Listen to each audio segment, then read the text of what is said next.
dans l'esprit d'actu, je reçois aujourd'hui un grand reporter comme on n'en fait plus, Jacques-Marie Bourget. Bonjour Jacques-Marie Bourget. Alors vous avez été journaliste dans plusieurs titres de la presse française, à peu près tous, ouais. Et vous avez écrit un ouvrage...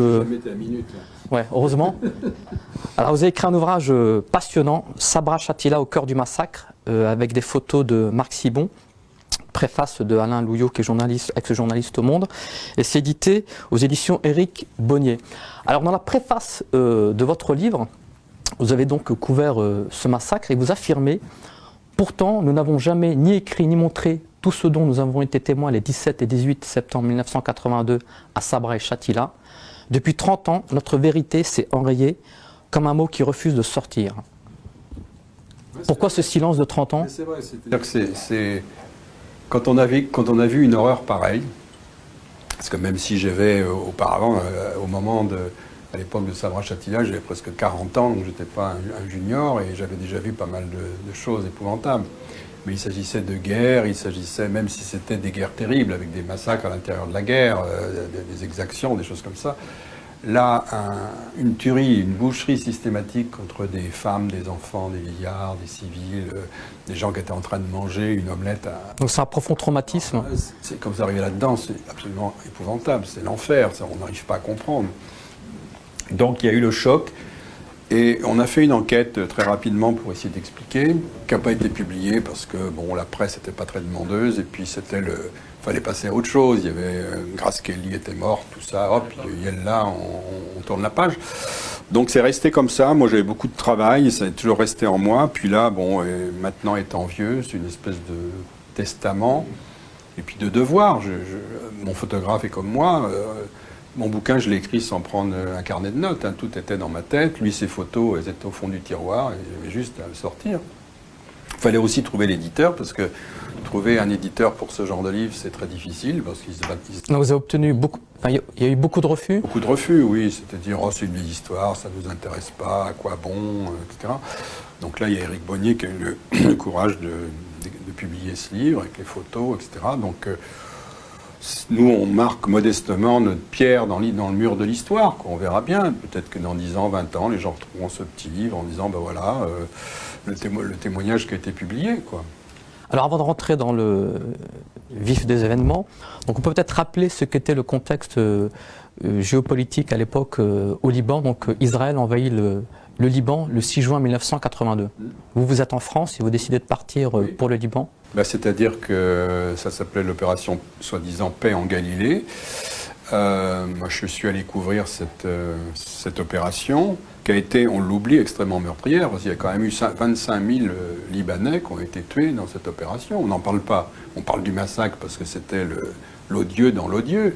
Mais l'opération Paix en Galilée, 25 000 morts dans un petit pays comme le Liban, c'est comme si en France, il y avait 300 000 morts. C'est absolument épouvantable. Donc les Israéliens, pression internationale, s'arrêtent quand même autour de Beyrouth. L'objectif, c'est liquider les terroristes, chasser les Palestiniens. Ce qu'ils font d'ailleurs, parce que l'OLP... Voilà, chasser les Palestiniens, y compris les civils et les réfugiés ailleurs, en Irak. Enfin, c'était le rêve de Sharon et des Israéliens de se débarrasser de ces Palestiniens au Liban. Et la situation... Les Palestiniens et les forces progressistes, qu'on appelle les forces progressistes, c'est quelques milices sunnites, les Druzes. Quelques partis de gauche. Hein. Et voilà, et des chrétiens qui ne sont pas phalangistes, qui sont proches du Parti communiste, qui eux se battent. Quelques chiites qui commencent à être organisés se battent contre les Israéliens. Et là, on assiste à une espèce de, pas de guerre de position, mais de halte jusqu'à fin août, début septembre. Il y a une force multinationale qui, soi-disant, est là pour protéger le cœur de Beyrouth, pour dire, bon, les Israéliens, non, ça suffit, n'entrez pas dans le cœur de Beyrouth, où il y a des Américains, des Français qui sont là. Et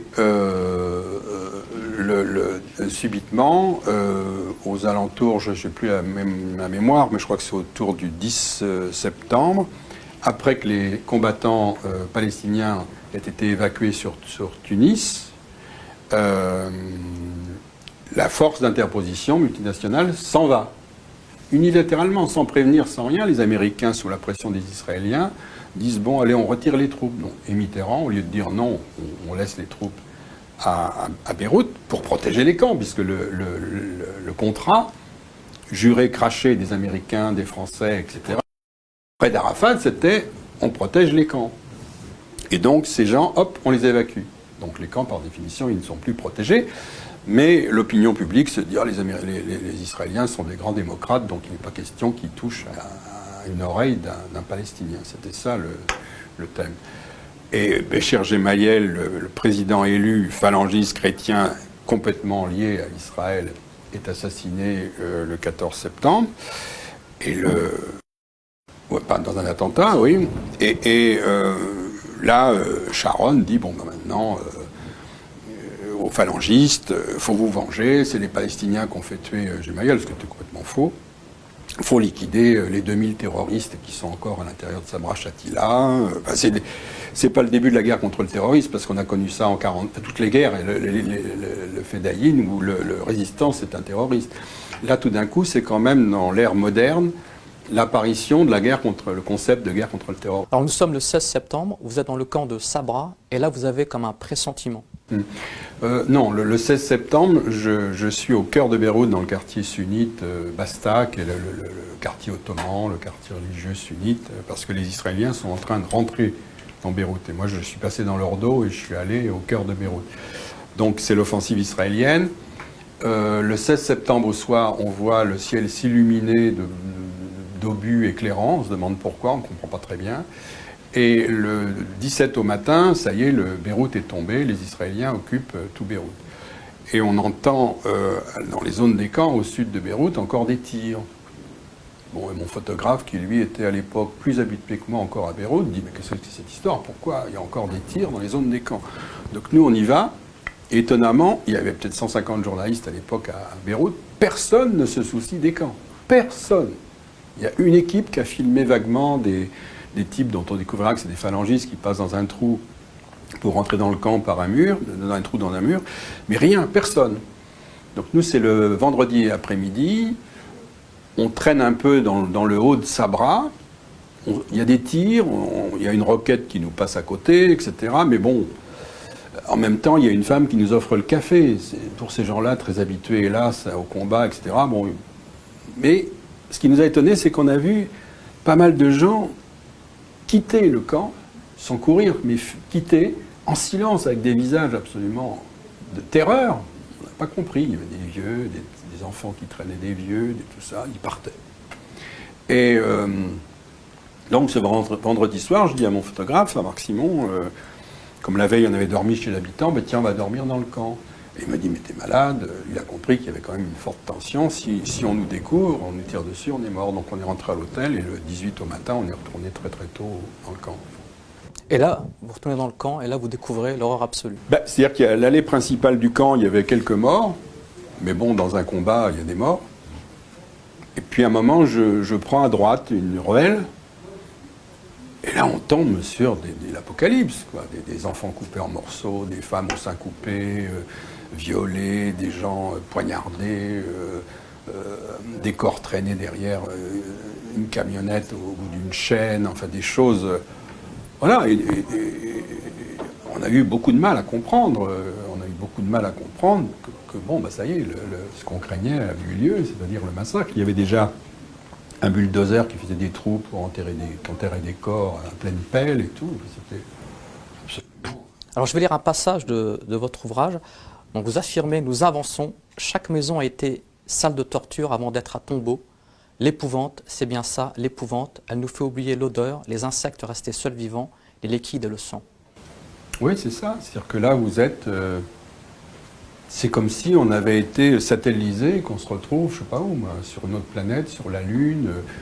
Vous avez l'impression que vous n'êtes plus un être humain. C'est indicible, quoi. C'est pas possible, des histoires pareilles, quoi. Et dans votre ouvrage, vous affirmez même que nous sommes presque soulagés, voilà des morts ordinaires. Oui, parce qu'à un moment, on a vu des gens qui étaient fusillés contre un mur, ce qui est horrible. Mais ce qui est, hélas, c'est un épisode de guerre, ou de guerre civile, ou de guerre assez banal, les gens qui sont fusillés. C'est épouvantable, mais c'est vrai. Donc le fait d'avoir vu ces gens fusillés, c'est-à-dire morts de façon banal dans ces circonstances-là, c'était presque un soulagement. On disait, tiens, enfin des gens qui ont la chance de ne pas être torturés. Du moins, on ne voyait pas qu'ils avaient été torturés, ils avaient été fusillés. C'est un truc...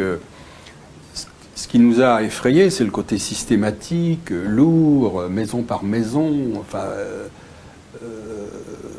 voilà, et des gens visiblement sans défense, parce que même si nous, on a entendu la veille quelques jeunes avec des kalachnikovs qui se battaient un petit peu, c'était rien du tout. En fait, ils sont venus tranquillement et systématiquement.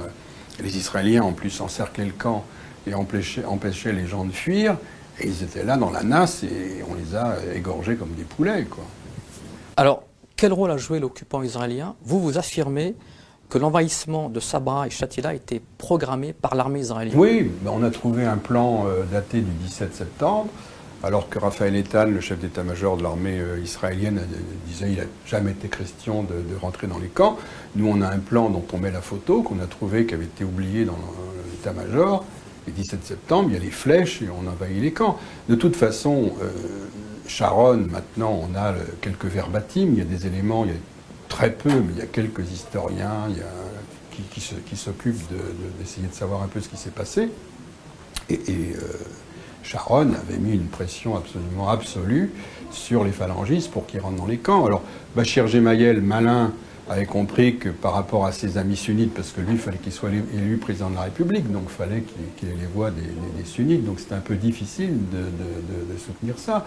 Mais autrement, à l'intérieur des phalanges, comme tous ces types avaient été formés en Israël, comme Raphaël Eitan a dit, les phalangistes, ce sont comme nos troupes, il est clair qu'ils ont été envoyés à l'intérieur des camps, quoi. Et alors, bon, il y a... Moi, j'ai un témoignage d'un professeur de violon qui me dit, sous mes fenêtres, on a parlé en hébreu, on a retrouvé des caisses de munitions écrites en hébreu. Et Alain Ménard, qui a fait un bouquin, cite le nom d'un commando qui serait arrivé dans le camp avec pour mission d'exécuter très précisément un certain nombre d'intellectuels, de gens ciblés. Moi, je ne sais pas. Je sais simplement que, les phalanges ont été entraînées, motivées, etc. pour entrer dans les camps. 2, c'était le but de Sharon. Et Sharon a même eu des querelles avec les Américains. Les Américains essayaient de le freiner. Ils disaient, mais comment? C'est pas vous, c'est notre survie qui est en jeu. Il faut tuer ces terroristes, il faut tuer ces terroristes, il faut tuer ces terroristes. Bon, après, il y a eu la commission Kahn, qui était une commission bidon en Israël, qui a dit, Sharon, il ne faut plus qu'il fasse de politique. On a vu ce que ça donnait la Suisse, et qui a été un petit peu sanctionné avec le chef d'état-major. Mais c'était... pardonnez-moi le mot, mais c'était un peu de la rigolade, quoi. Dans votre livre, vous décrivez quand même une scène hallucinante. Donc, le 22 septembre, vous revenez sur les camps de Sabra et Shatila et vous affirmez « Les assassins reviennent sur les lieux du crime pour en commettre d'autres sous les yeux de militaires français. » Absolument. C'est-à-dire que nous, évidemment, on allait tous les jours dans les camps pour essayer de voir comment, ce qui s'y passait. Ils ont enterré les morts, il y a eu des fosses communes ouvertes, etc. Enfin, ça a été absolument terrible. Et puis tout d'un coup, le 22, les fameuses troupes d'interposition multinationale sont venues. Et les Français sont arrivés les premiers. Et on voit les troupes françaises prendre position dans Sabra et Shatila. Bon, voilà, ils reviennent trop tard, mais ils sont là. Puis tout d'un coup, on voit un camion militaire kaki, avec sur les bancs à l'arrière, plein de jeunes hommes, ou plutôt jeunes, palestiniens, menacés par des armes, certains avec les pouces attachés dans le dos avec des fils de fer. On dit, mais qu'est-ce que c'est que cette histoire? Et c'était un camion militaire des phalangistes, avec le portrait de Bachir Gemayel sur la portière, etc., etc. Et on se dit, mais c'est pas vrai. 4 jours après le massacre, voilà les phalangistes qui sont à nouveau dans le camp pour continuer à prendre des types. Alors moi, j'avise un colonel qui était là, je lui dis, vous savez ce qui se passe? Il me dit non. Je dis, il y a les phalangistes qui continuent à venir prendre des hommes. Il me dit, mais non, c'est pas des phalangistes, c'est les autorités. Et oui, évidemment, les militaires français connaissant rien à la problématique, ils voient des types en uniforme kaki avec un camion kaki, ils se disent, c'est l'armée, c'est des militaires, c'est les autorités. Donc je lui explique que non, que c'est les phalangistes, que c'est ceux qui ont commis le crime. Il me dit, mais non, vous vous occupez de ce qui ne vous regarde pas, moi je suis formel, c'est les autorités, c'est les autorités.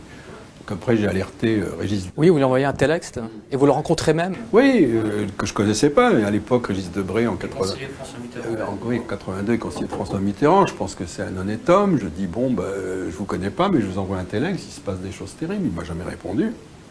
Je l'ai croisé 15 jours plus tard, par hasard, dans une soirée à Paris, et je lui ai dit, mais qu'est-ce que c'est que cette histoire? Il m'a dit, bon, écoutez, j'ai vérifié auprès de la Défense et des Affaires étrangères, on n'a trouvé aucune trace de ça. Finalement, l'affaire, elle est sortie dans la presse anglo-saxonne, on estime qu'il y a peut-être 500 types, en plus des premiers morts qui ont été liquidés dans la montagne et qui ont été pris à ce moment-là. Alors 3 mois plus tard, donc le 16 décembre 1982 exactement, donc l'Assemblée générale de l'ONU qualifie cet acte de barbarie d'acte de génocide, mais ça ne sera jamais soumis à un tribunal et jamais jugé. Non, ce qui est paradoxal, puisque normalement le génocide est imprescriptible. Mais là, bon, il y a eu la commission Kahn qui a été une espèce de purge. L'opinion publique. Il y a quand même eu 450 000 personnes qui ont manifesté en Israël pour protester contre cette barbarie. Hein. Et donc, bon, bah en fait, c'est jugé, puis on a dit, bah, c'est les chrétiens, c'est une histoire finalement entre arabes, quoi, entre palestiniens et chrétiens arabes, donc voilà, nous on n'a rien à voir là-dedans, c'était ça un peu. Certes, Sharon a été un petit peu imprudent, Raphaël Eitan, le chef a été imprudent, mais nous, on n'est pas concernés.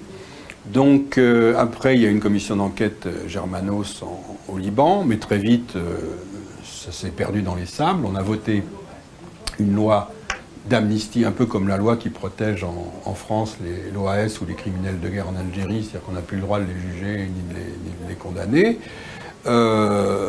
Quant à l'Assemblée des Nations Unies, ben c'est comme les décisions qu'elle prend pour soi-disant l'existence de la Palestine, etc., ça reste lettre morte, ça prospère pas, quoi.